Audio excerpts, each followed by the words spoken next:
Hey now! What is up, everybody?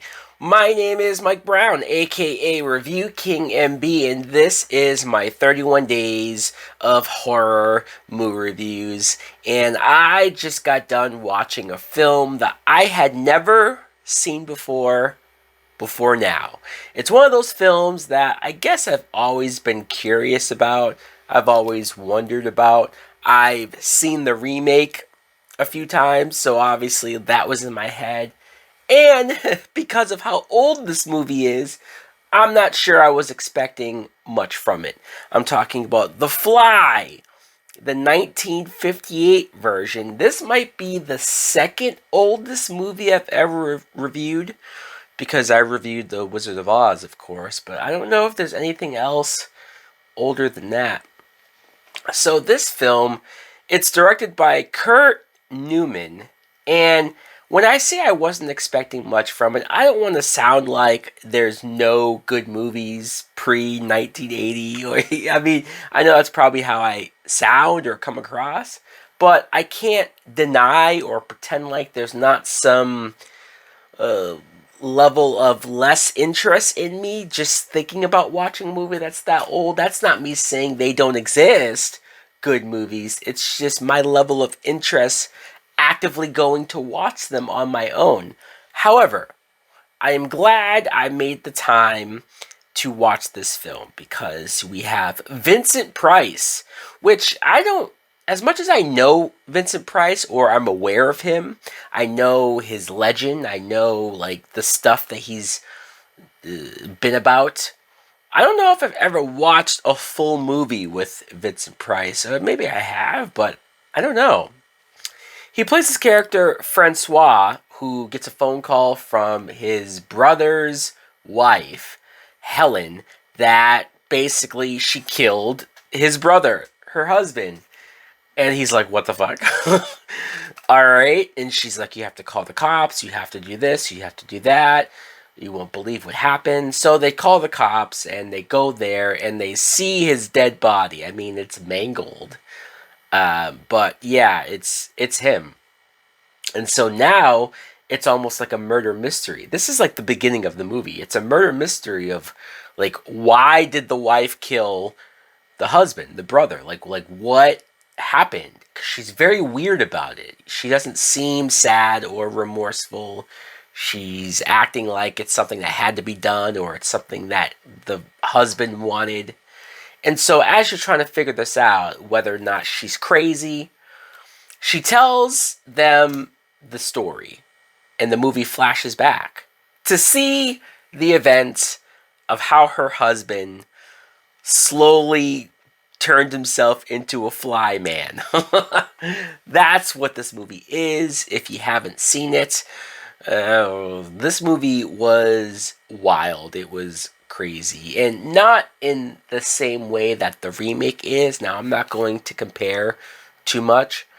In fact, I'm just going to announce that the remake will be the next movie that I review in this 31 days. But I want to pay more attention to this movie because even though my sensibilities might be more in line with either more modern films or even like 80s films where things move a little faster or things are a little more intense or more hardcore or more gory, this movie did a great job of setting up tension, setting up intrigue, setting up this whole thing of what's going on. Like, I was definitely interested. And since I had not seen this movie, it's like you think you know what it's about, but they do a good job of creating this mystery that I'm genuinely like, what's going on with this wife? What's going on with why did she do this or what happened exactly?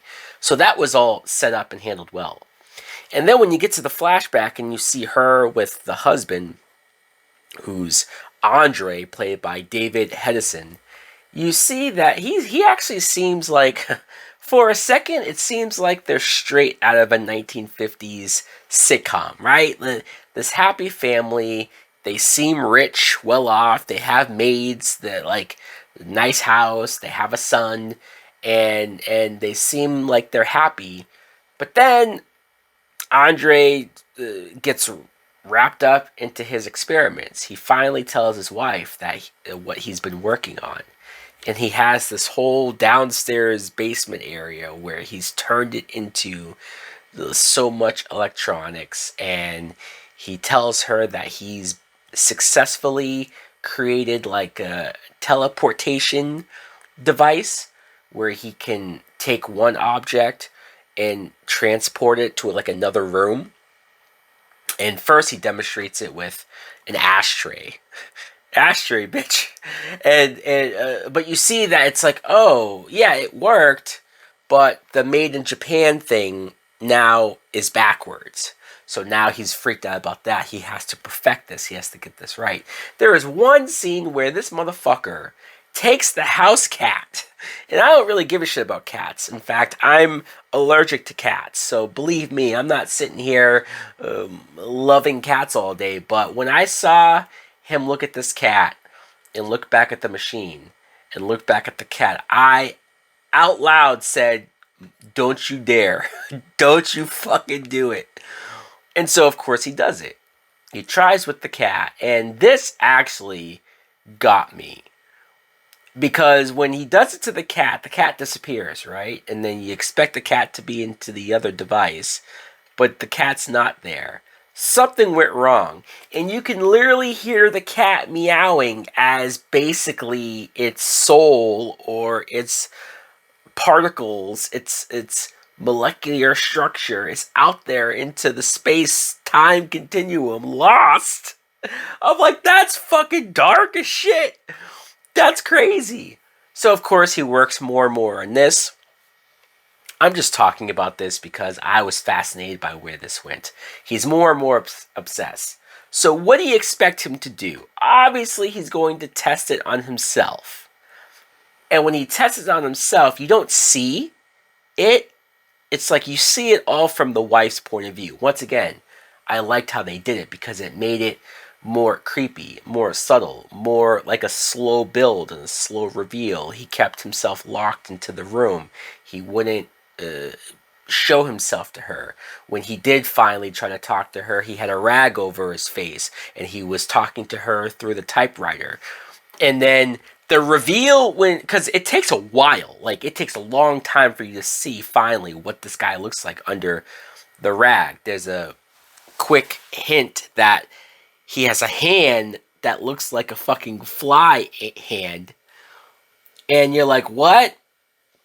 My only complaint, I guess, about the movie is that there's a lot of scenes of the wife just reacting to a fly buzzing around, and it's before you know what's going on, so it's just a lot of tedious scenes of her just looking for this fly, running after the fly, freaking out if somebody else tries to kill the fly, and at first it's just weird, but then later on you figure out like, oh, that's why she was acting like that. And so you see what this dude looks like. He has a fly head for a head, and it could be really cheesy and goofy, but it's actually played up as disturbing, and the actress plays it well, freaking out over it. And it's not till the end when the inspector doesn't believe her. He's about to arrest her for murder. And then the end scene. The end scene, which I'm sure is one of the most talked about scenes in old horror history, when Vincent Price finds the fly that everyone has talked about, how it has a white head, but you don't know what to make of it. And you see a close-up of this fly because it's stuck on the spider's web and the spider is about to eat it. This scene actually gave me the heebie-jeebies. It was like, I'm really grossed out, freaked out, and like, can we fucking hurry up and kill this thing or whatever we're going to do with it? Because you see that the fly has the head of a person. It's the Andre character. And he's screaming, help me, help me. And it's just fucking weird. It's weird. And yeah, I mean, that's the film. Look, I know I just spoiled the fuck out of it. If you hadn't seen it for yourself, I couldn't help it though. I just had to talk about especially the ending and how much it just grossed me out.